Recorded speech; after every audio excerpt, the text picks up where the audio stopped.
السلام عليكم. ازيكم يا حبايبي، عاملين ايه؟ بص، انا هعمل فيديو كده قصير معاكم مشتريات. بص، اشتريت الستريبس ده حلو قوي قوي. ستريبس دجاج جميل، حلو قوي قوي. انا بستعمله على طول وجميل، بجيبه جاهز كده من كارفور. حلو قوي. ودي فرخه زي كنتاكي اهي، جميله. عفوا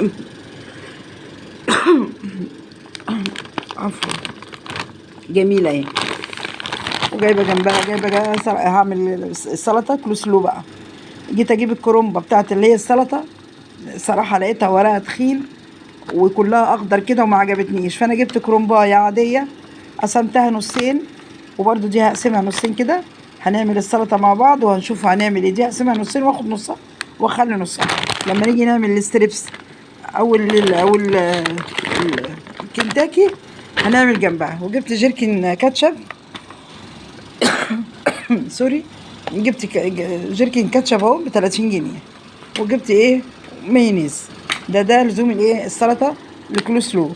هنعملها بقى مع بعض السلطه وهنشوف هنعمل ايه. لسه هنجيب اللبن ولسه بقى هنعملها مع الستريبس. نيجي نعمل الستريبس ونعمل السلطه هنقول لكم احنا هنعمل ايه. بس عايزه اقول لكم الستريبس ده في منه بارد وفي منه حراق. انا جايبه منه البارد عشان تعبانه شويه.